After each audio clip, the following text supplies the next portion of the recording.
So hi everyone, welcome back to CUT Byra 24/7. Already half of the year is gone. अब बहुत सारे बच्चे CUT 2026 की तैयारी को स्टार्ट कर रहे हैं, कर चुके हैं, सोच रहे हैं करने की। तो उन सभी के लिए शुरुआत के लिए सबसे पहले ज़रूरी है कि आपको एटलीस्ट ये पता चले कि आपका सिलेबस क्या है और क्या क्या आपको पढ़ने की ज़रूरत है, एक्स्ट्रा क्या पढ़ना है, कब कैसे चीज़ों को आपको मैनेज करना है। तो ये सारी बातें आपको मैं इस वीडियो में कम्प्लीटली बता रही हूँगी। हर एक स्ट्रीम के लिए क्या सब्जेक्ट्स हैं, क्या आपके सिलेबस रहेगा, कैसे आप लोगों को तैयारी करनी है। तो मेक श्योर करिएगा कि स्टार्टिंग से एंड तक इसको पूरा ज़रूर देखें वीडियो को, अपनी तैयारी को प्रॉपर स्टार्ट करने से पहले। And also you should know कि आज बेटा आप लोगों का रक्षाबंधन सेल का लास्ट डे है, तो आप सभी लोग जो है बैचेस को भी ज्वाइन कर सकते हैं ताकि आपकी प्रिपरेशन बेहतरीन हो सके। ठीक है, so I will cover it, but most important है बेटा सिलेबस CUT 2026 का।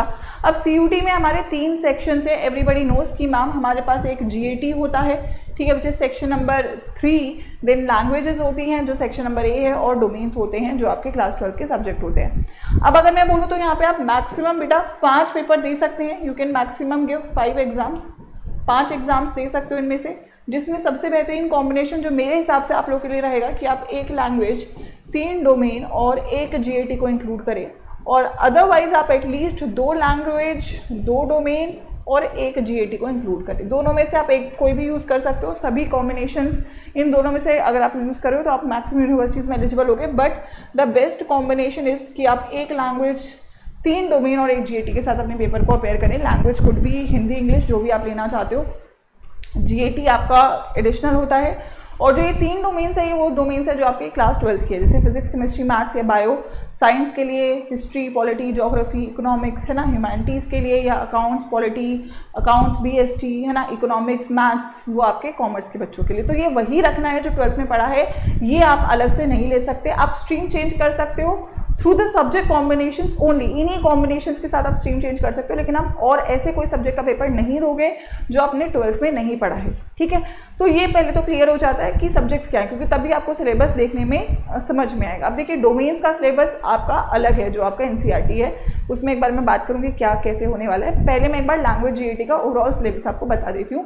CUT की वेबसाइट में बहुत डिटेल्ड में नहीं दिया हुआ है। अगर मैं बात करूँ लैंग्वेज की, तो लैंग्वेज में मेनली उन्होंने बस बोला है कि 3 सेक्शंस पूछे जाएंगे। एक आपका रीडिंग कॉम्प्रीहेंशन होता है, RC होता है, एक वोकैबुलरी होता है जो कि अगेन बहुत बड़ा सेक्शन है, एंड देन आपके ग्रामर होता है। तो अगर मैं वेबसाइट की बात करूँ तो वेबसाइट पे कुछ ऐसा लिखा हुआ है कि आपका जो CUT का इंग्लिश का पेपर है या लैंग्वेज का पेपर है, वहाँ पे 3 टाइप के पैसेजेस पूछे जा सकते हैं। RCs बहुत इंपॉर्टेंट है, तीनों टाइप की प्रैक्टिस करनी है, फैक्चुअल, नरेटिव या लिटरेरी।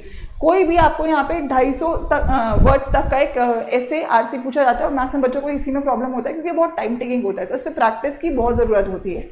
अगर मैं वर्बल एबिलिटी की बात करूँ तो उन्होंने rearrangement, match the following, choose the correct word, synonym, antonyms, maximum mainly आपको यही दिया है कि ये ज़्यादातर पूछा जाएगा। अभी इसी में पूरी ग्रामर भी आपकी कवर हो जाती है। तो ये सिलेबस जितना छोटा है उतना ही बड़ा है, क्योंकि वास्ट सिलेबस है। अब ठीक है, तो आपको कॉम्पिटिटिव की तैयारी लैंग्वेज की थोड़ी थोड़ी रोज करनी होगी, ताकि आप लोग यहाँ पे स्ट्रेंथन अप हो सको। स्पेसिफिकली कॉमर्स ह्यूमैनिटीज वाले बच्चों को तो डेली ही टाइम देना चाहिए, क्योंकि आपका पूरे तरीके से आपकी मेरिट में काउंट होता है। तो अगर मैं ओवरव्यू बोलूँ कौन कौन से टॉपिक्स, अगर मैं बोलूँ RCs पूछा जाएगा, verbal ability, rearrangement, choose the correct word, synonym, antonym, तो लिखा है। वोकैबुलरी अलग से आपसे पूछा जाएगा, तो रोज उसका प्रैक्टिस करना है। यहाँ पे यूट्यूब पे क्लासेस भी होती हैं आपकी। स्पेलिंग एरर्स है, एनोलॉजी है, error spotting, confusing words, para jumbles, ठीक है, ये मेन ऐसे टॉपिक्स हैं जो हर एक आपके इंग्लिश के पेपर में पूछा जाता है, जो आपका कॉम्पिटिटिव बेस्ड होता है। और यहाँ पर भी आप देखते हो CUT में टेंसेस, सिनोनिम्स, ये सारे टॉपिक्स पूछे जाते हैं। तो ये आपको धीमे धीमे समय के साथ क्लियर होते हैं। तो आप लोगों को मेक श्योर करना है कि आप रोज़ इंग्लिश का प्रैक्टिस कर रहे हो, एटलीस्ट यूट्यूब पे कर रहे हो अगर आप बैच में नहीं हो। लेकिन अगर आप बैच में हो तो आपको डेली इसको टाइम देना है, ताकि पेपर तक आप प्रिपेयर हो, क्योंकि नया है या आप 12th में नहीं पढ़ते हो। अब बात कर लेते हैं GAT सबसे टफ है, क्योंकि ये पूरा ही नया है। अगर आपके ये सब्जेक्ट कॉम्बिनेशन में डायरेक्टली काउंट हो रहा है तो आपके लिए बहुत इंपॉर्टेंट है इसे सही तरीके से तैयार करना। अदरवाइज भी आपको पूरे साल पढ़ना चाहिए, ताकि आप लोग लास्ट में बहुत ज़्यादा पैनिक ना हो जाओ, क्योंकि नई चीज़ आप इतनी जल्दी नहीं सीख पाते। तो इसके 3 सेक्शन है, क्वांटिटेटिव मैथ्स होता है, एक रीजनिंग होता है, और एक GK का करंट अफेयर्स का सेक्शन है, जो कि आपको पता है बहुत बड़ा है। CUT की वेबसाइट पे जो दिया है, उन्होंने बोला है कि यार देखो क्वेश्चंस आएंगे GK और करंट अफेयर्स के, मतलब आपको जो जनरल अवेयरनेस है वो आनी चाहिए, करंट अफेयर्स आने चाहिए, general mental ability, numerical ability के क्वेश्चंस आएंगे, ठीक है, जो आपकी क्लास 10th तक की मैथ्स कहते हैं बट होती नहीं है। ऑब्वियसली उससे ज़्यादा होता है। रीजनिंग में पूछा है, रीजनिंग में आपको बेसिक अर्थमेटिक के कंसेप्ट, ज्योमेट्री के concept, mensuration, statistics, main topics उन्होंने यही दिए हैं। लॉजिकल एनालिटिकल रीजनिंग आएगी, जनरल साइंस और एनवायरमेंटल। तो मतलब पूरा ही सिलेबस हो गया ये, मतलब ये बहुत ही बड़ा सिलेबस है।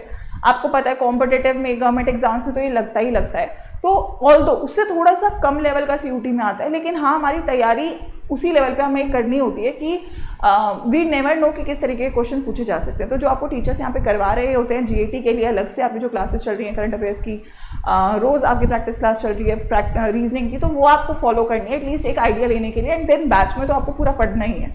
तो ये दो चीज़ें तो एकदम नई हैं जो आप लोगों को फॉलो करनी है। अब बात कर लेते हैं डोमेन्स की बेटा, है ना। अच्छा, ऑल्सो मैं मेन टॉपिक्स की अगर बात करूँ, जैसे जीएटी में अब बहुत सारे टॉपिक्स हैं ये, ratio, proportion, age problem, time work, pipe system, partnership, percentage, ये सब 10th तक का होता है, बट ये पूछा जाता है अच्छे लेवल का question. Interest, profit loss, relative speed, speed time distance, boat and stream, race, average. So it's all about practice. Number system, mensuration, height distance, है ना, एवरेज, ज्योमेट्री, सभी हो गया इसमें। Stats, HCM, LCM, probability, coordinate, geometry, पूछा ही almost सभी जाता है। थोड़ा थोड़ा कुछ कुछ आपसे पूछा जाता है। तो आपको ओवरऑल, क्योंकि अब आपको नहीं पता कि क्या पूछेगा, तो आपको टीचर्स के थ्रू ही इसको समझना पड़ेगा। तो जितने भी जो भी आपके टीचर्स यहाँ पे आपको करवा रहे होते हैं, है ना, चाहे अमित सर हैं, चाहे हर्ष सर हैं, तो you need to make sure कि आप इसको प्रॉपर्ली फॉलो करें, क्योंकि आपके लिए समझना क्या पढ़ना बहुत टफ है, लेकिन उनको पता है कि क्या आ रहा है, तो वो आपको बता सकते हैं कि इसमें से ये पढ़ लो, इसमें से ये पढ़ लो, ये सवाल लगा लो, ये प्रैक्टिस कर लो। तो आप लोग साथ साथ इसको प्रिपेयर कर सकते हो।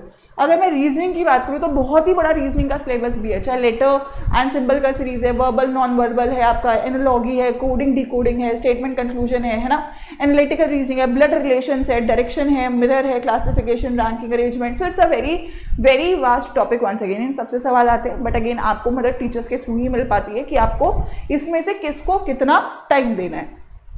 ऐसे sequencing, cause and effect, clock calendar, general mental ability. तो ये ओवरऑल सिलेबस है, बट इसमें सिलेक्टिव चीज़ें हैं जो आपको पूछी जाती हैं, ज़्यादा पूछी जाती हैं। हर साल पेपर में कुछ प्लस माइनस रहता है। तो उसके लिए जो स्पेसिफाइड टीचर्स हैं आपके लैंग्वेज के, जीएटी के, वो आपको बताते हैं। रोज़ क्लास भी होती है यूट्यूब की, तो आपको उससे एक आइडिया लग जाता है। देन डिटेल में पढ़ने के लिए बैच है, क्योंकि बैच में आपको डेप्थ में सब कुछ डिटेल में पढ़ाया ही जाता है। अब अगर मैं करंट अफेयर्स की भी बात करूँ तो वो भी बहुत ही बड़ा सिलेबस है। अब जीके तो करंट अफेयर्स वास्ट है, वो तो रोज़ पढ़ना ही है, लेकिन अगर मैं जनरल अवेयरनेस पे जाऊं तो national park, wildlife sanctuary, classical dance, city, river inventions, है ना, books, authors, first time in India, diseases, battles, आपकी country, currency, state, capital, rank, constitution, CEO, है ना, बैंक हेडक्वार्टर, चीफ मिनिस्टर, मतलब यहाँ पे अब आपका सभी हो जाता है ना, हिस्ट्री, पॉलिटी, साइंस, सबका थोड़ा जो मिक्सचर है वो आपको यहाँ से फिर से पूछा जाता है। तो एक सिलेबस बहुत बड़ा है, इसीलिए सीयूटी थोड़ा टफ है। इसीलिए आपको टीचर्स की भी ज़रूरत है, क्योंकि टीचर्स आपके लिए सिंपल कर देते हैं, क्योंकि उन्होंने पिछले 4 सालों में पढ़ाया है, उनको पता है कि क्या क्या पूछा जा रहा है, किस लेवल का पूछा जा रहा है, तो आपको हेल्प मिल जाता है। बट ओवरऑल सिलेबस आपका ये है। अब मैं आ जाती हूँ डोमेन्स पे। ठीक है, डोमेन्स अब हर बच्चे के अलग अलग हैं। ठीक है, ये तो कॉमन चीज़ थी। अब आपके जो क्लास 12th के सब्जेक्ट्स है वो आपके डोमेन्स है। पहले तो एक्स्ट्रा सिलेबस भी आपका पूछा जाता था, बट अभी केवल इकोनॉमिक्स में शायद थोड़ा एक्स्ट्रा सिलेबस है। बाकी सभी सब्जेक्ट्स में ऑलमोस्ट आपके एनसीईआरटी से अलाइन कर दिया गया है सिलेबस। जो आप एनसीईआरटी में पढ़ रहे हो वही आपके डोमेन्स का सिलेबस है, तो आपको शुरुआत वहीं से करनी है, क्योंकि वो आपका कॉमन ब्रैकेट है।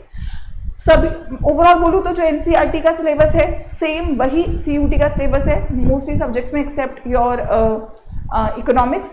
बट अगेन डिटेल में आपको ये सब्जेक्ट्स, आप हर एक सब्जेक्ट का जो आपको सिलेबस देखना है, ठीक है, उसके लिए आई विल से आपकी जो सीयूटी की अभी वाली वेबसाइट है, क्योंकि अब सिलेबस और पैटर्न लेटेस्ट ही बदला है, यही एक्सपेक्टेड है अगले 4 साल 3 साल चलने वाला है। मुझे नहीं लगता खास चेंजेस होने वाले हैं, सिलेबस में तो नहीं होने वाले हैं। तो अभी जो सिलेबस आपको अवेलेबल है, देखिए आप वेबसाइट पे जाएंगे CUT.NTA.AC.in, यहाँ पे आप लोग जाएंगे सिलेबस पे, इन्फॉर्मेशन में सिलेबस पे, ठीक है। तो यहाँ पे आपको हर एक सब्जेक्ट का सिलेबस मेंशन्ड है, सारी लैंग्वेजेस का, है ना, अगेन। और यही सब्जेक्ट्स है जो आप ले सकते हो, जिसमें ऊपर सारी लैंग्वेजेस दी हैं। इन लैंग्वेजेस में से कोई एक लैंग्वेज ले सकते हो आप, उर्दू तक। फिर ये सब्जेक्ट्स है, जैसे केमिस्ट्री में अगर मैं बोलूँ तो केमिस्ट्री का आप सिलेबस देखोगे, पहले यहाँ पे 16 चैप्टर आते थे, अब आप देखेंगे 10 है। सोल्यूशन है, इलेक्ट्रो है, D&F ब्लॉक है, काइनेटिक्स है ना, कोऑर्डिनेशन है, alcohol, phenol, aldehyde, ketone, mines, haloalkane और बायोमोलिक्यूल्स। अब ये 10 चैप्टर ही हैं, बट ये पूरे 10 चैप्टर एनसीईआरटी के डिट्टो हैं। तो सेम 10 चैप्टर बोर्ड्स में आ रहे हैं, सेम 10 चैप्टर सीयूटी में आ रहे हैं, तो काफ़ी हद तक आपके लिए सिंपल हो जाता है। ऐसे आप सभी सब्जेक्ट्स का देख सकते हो, फाइन आर्ट्स है या कोई, अब यही सब्जेक्ट्स है जो डोमेन में ले सकते हो। ये बात क्लियर रखना है, जो 3 डोमेन्स लेने हैं वो इन्हीं में से होने चाहिए, एक्सेप्ट योर जीएटी। अगर मैं सब्जेक्ट कोड पकड़ूँ आपका, तो यहाँ से पकड़ लो 301 से 301 से 326 के बीच में जितने भी सब्जेक्ट्स दिए हैं उनमें से आप कोई भी 3 डोमेन्स लोगे और वो 3 डोमेन्स क्लास 12 की होनी चाहिए। That is the condition. Language GAT again additional है, तो यहाँ से आप एक बार तीनों चीज़ों का सिलेबस लिख लीजिए, ठीक है। पढ़ने से पहले, शुरू करने से पहले कहीं से भी पढ़ रहे हो तो देख लो कि यार यही सिलेबस पढ़ा रहे हैं, रिकॉर्डेड कर रहे हैं या लाइव करवा रहे हैं, ताकि आप लोग अवेयर हो। ऐसा नहीं आपको कोई भी कुछ भी बोल के चला जाए और कुछ भी पढ़ा दे सीयूटी के नाम पे, तो आपको क्लियरिटी होनी चाहिए कि पढ़ना क्या है ना। अब पढ़ने के लिए सोर्स भी मैं आपको यही बता रही हूँ, क्योंकि एक बड़ा एग्जाम है, क्योंकि हर किसी का सिलेक्शन नहीं होता। 5-6 हज़ार अच्छी सीटें हैं, है ना। ऑल्दो लाखों बच्चे बैठ रहे हैं, सबका एडमिशन नहीं होता, तो आपको अगर वो सीटों तक पहुँचना है तो आपको ओवरऑल तैयारी ही करनी चाहिए और आपको शुरुआत से अब पढ़ना शुरू कर देना चाहिए। अभी के लिए डिस्काउंट मैक्सिमम है, 40% का डिस्काउंट है आज, ठीक है। तो आप लोगों को मैं सजेस्ट करूंगी कि आज ही, क्योंकि नया बैच शुरू हो रहा है, वेबसाइट पे जाना या आप लोग ऐप पे जाना, सीयूटी यूजीपीजी सेक्शन में जो भी स्ट्रीम है उसको ओपन कर लीजिए, साइंस आर्ट्स कॉमर्स को। और जो बैच है जिस पे अभी हाईएस्ट डिस्काउंट चल रहा है 40% का, डबल वैलिडिटी चल रही है क्योंकि रक्षाबंधन है, तो आप लोग डेल्टा बैच ओपन करेंगे। सिलेबस को मैच भी करना है बेटा, तो यहाँ पे जाइएगा, देखिए यहाँ पे जाइएगा स्टडी प्लान में, और हर एक सब्जेक्ट का आप स्टडी प्लान देख सकते हो। जैसे आप इंग्लिश का खोलोगे तो आपको दिखेगा कि जो जो चीज़ें आपके सिलेबस में हैं वो सारी चीज़ें आपके इंग्लिश के करिकुलम में रहने वाली हैं। कितने बजे क्लास है, हर सब्जेक्ट का यहाँ पे आपको स्टडी प्लान है। डेली का आपको शेड्यूल भी दिया हुआ है कि दिन में कौन सी क्लास कितने बजे होने वाली है, तो ये रोज़ क्लास होने वाली है, तो आप डिटेल में यहाँ से पढ़ सकते हो। टेस्ट सीरीज भी इंक्लूडेड रहेगी। अब जब आपको ये डिस्काउंट चाहिए तो उसके लिए आपको कोड यूज़ करना है Y513, ठीक है। तो कोड याद रखना, द कोड इज Y513, इस पे आपको ये डिस्काउंट मिलेगा और ये आपको 6985 का बैच जो है वो मिल रहा होगा, ठीक है। 6985 में आपके सारे सब्जेक्ट्स हैं, डोमेन्स हैं, लैंग्वेज है, जीएटी है, सभी की लाइव रिकॉर्डेड क्लासेस है। मिस हो गई तो रिकॉर्ड की देख सकते हो, वरना लाइव क्लासेस है, प्रॉपरली फ्रेश, अभी तक कुछ नहीं हुआ है इसमें, डिटेल में पढ़ाया जाएगा। टेस्ट सीरीज रहेगी इंक्लूडेड। बोर्ड्स हैं तो बोर्ड्स की तैयारी भी हो जाएगी, क्योंकि वही डोमेन्स पढ़ रहे हो जो तुम्हारे सीयूटी में है, वही तुम्हारे बोर्ड्स में, तो आपको अलग से कोई ट्यूशन कुछ और एक्स्ट्रा पढ़ने की ज़रूरत ही नहीं है। आई विल से अगर आप पेपर देना चाहते हो, सीरियस हो, तो इसको ज़रूर ज्वाइन करिएगा। बैच कल से स्टार्ट हो रहा है, ठीक है। डिस्काउंट भी आज का ही है, तो आज ही आप यूज़ करेंगे Y513 कोड और उसको ज्वाइन करेंगे। कोई फिर भी दिक्कत है, डिस्क्रिप्शन बॉक्स में गूगल फॉर्म है, आस्क योर डाउट्स करके, वो आप फिल कर दीजिएगा मेरे नाम के साथ। मैं ट्राई करूँगी कनेक्ट करके आपके डाउट्स रिजॉल्व करवाने की, वरना कोई खास डाउट नहीं होना चाहिए। It is very much sure कि अगर आप इसके थ्रू पढ़ोगे तो कोई दिक्कत आपको नहीं आएगी।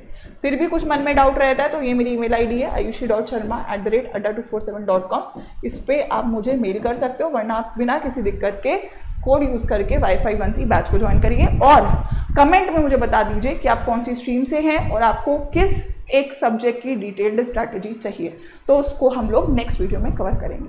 Alright, go for it, all the best बच्चों।